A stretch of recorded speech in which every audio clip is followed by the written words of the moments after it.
Di tengah situasi krisis akibat pandemi virus corona COVID-19, perputaran hoaks tentang wabah tersebut terbilang cukup tinggi. Menurut data yang dirilis Kementerian Komunikasi dan Informatika per tanggal 28 April tahun 2020, pukul 8, terdapat 607 kasus hoaks terkait COVID-19. Jumlah ini terus meningkat selama 4 bulan terakhir. Hoaks tersebut diyakini bisa merusak kepercayaan pada pemerintah dan pada sesama masyarakat. Efek negatif yang mungkin muncul akibat saling ketidakpercayaan ialah sulitnya memobilisasi orang-orang untuk satu kata dan perbuatan. Padahal, dibutuhkan keselarasan kata serta perbuatan untuk menghadapi pandemi COVID-19.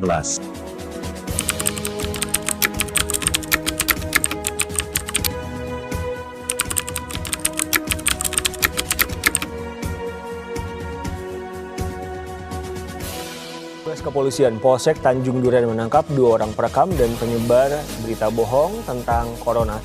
Ini adalah salah satu contoh orang yang ditangkap akibat menyebarkan berita hoaks, merujuk UU ITE, dalam pasal 45 ayat 1, setiap orang yang dengan sengaja dan tanpa hak menyebarkan berita bohong dan menyesatkan dipidana dengan pidana penjara 6 tahun dan denda paling banyak Rp 1 miliar. Yuk kita lebih cerdas lagi dalam menyaring informasi dan berbagi informasi, jangan terlalu cepat mengambil kesimpulan, sebelum kamu memastikan bahwa informasi tersebut benar adanya. Oke, langsung saja, ini dia narasumber-narasumber yang telah kita siapkan sebagai referensi menangkal hoaks di tengah wabah corona. Dunia pers dalam rangka menghadapi dunia yang semakin cepat, milenial seperti ini sangat besar kontribusinya. Tetapi yang perlu harus diperhatikan adalah bahwa banyak kita menunggu berita-berita yang kemudian menyegarkan, yang tentunya update dan terpercaya dan juga kecepatannya. Ya. Tetapi yang perlu diperhatikan adalah bahwa juga dunia pers adalah sebagai kontrol, sehingga jangan kemudian ikut dalam pusaran ya, di mana kemudian sekarang banyak berita-berita yang tidak bisa dipertanggungjawabkan. Oleh karena itu yang perlu diperhatikan adalah yang pertama adalah pada saat pemberitaan kita yakinkan bahwa memang kita memiliki sumber yang cukup capable ya, jadi artinya bisa cukup dipercaya, sehingga beritanya pun juga bisa memberikan satu penyegaran, ya, satu informasi yang sehat buat warga masyarakat. Yang kedua adalah harusnya ada check and balance dan juga check and recheck terhadap berita yang akan mungkin ditampilkan, sehingga pada saat itu warga masyarakat yakin yang menerima berita informasi yang kemudian bisa dipertanggungjawabkan, sehingga itu sebagai dasar buat warga masyarakat untuk melakukan ya evaluasi dan juga tindakan dan juga mungkin perencanaan terkait dengan berita-berita yang diperlukan oleh warga masyarakat. Yang ketiga adalah tentunya ada banyak ya, sekarang satu kanal-kanal yang digunakan di dalam rangka untuk meyakinkan apakah berita ini benar, berita ini hoax dan sebagainya. Kementerian Info ya juga peran serta dalam kondisi epidemi ini tentunya membantu pemerintah ya, terutama Kota Bekasi ya, saat ini sudah PSBB ya, perpanjangan yang tahap kedua. Ini tentunya beban ya, tidak saja buat pemerintah tetapi juga beban buat masyarakat. Tetapi harus disadari bahwa ini adalah ada satu kepentingan yang lebih besar lagi. Pemerintah sedang berusaha ya bagaimana memutus tali epidemi ini. Nah, di sini peran daripada media ya, para wartawan untuk mensosialisasikan bagaimana warga masyarakat untuk terus disiplin.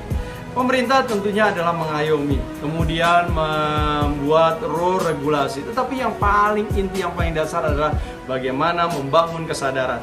Dan yang paling penting adalah kita harus memiliki rasa krisis of sense.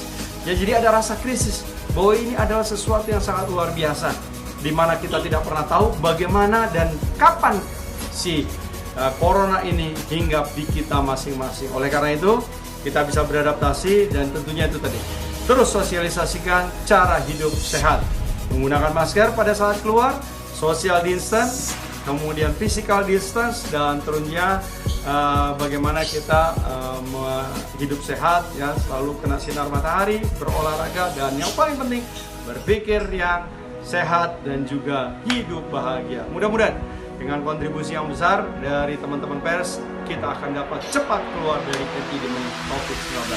Terima kasih. Wassalamualaikum warahmatullahi wabarakatuh.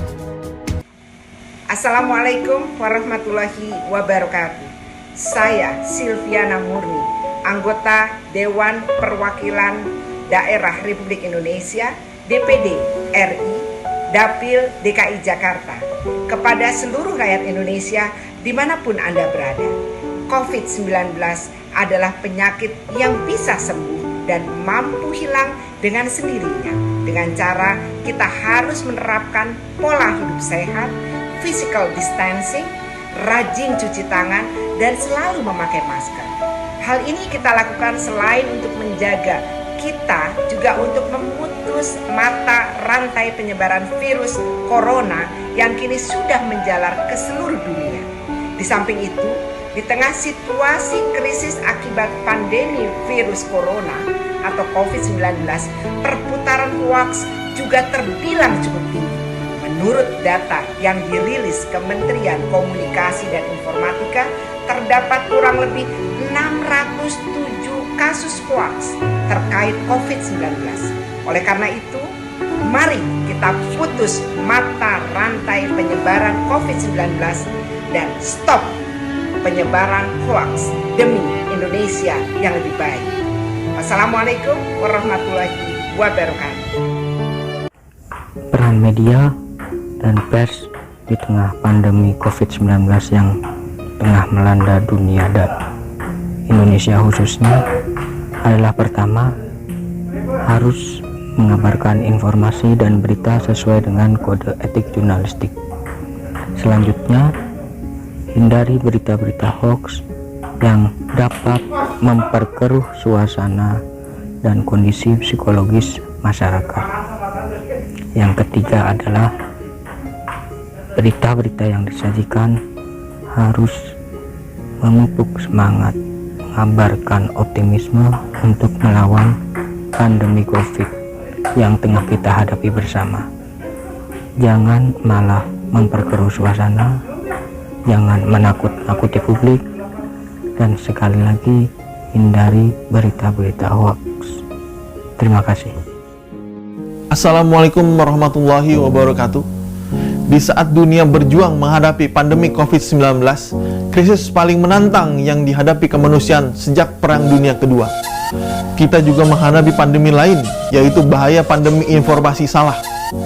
Informasi salah atau hoaks semakin tak terbendung di masa pandemi seperti ini.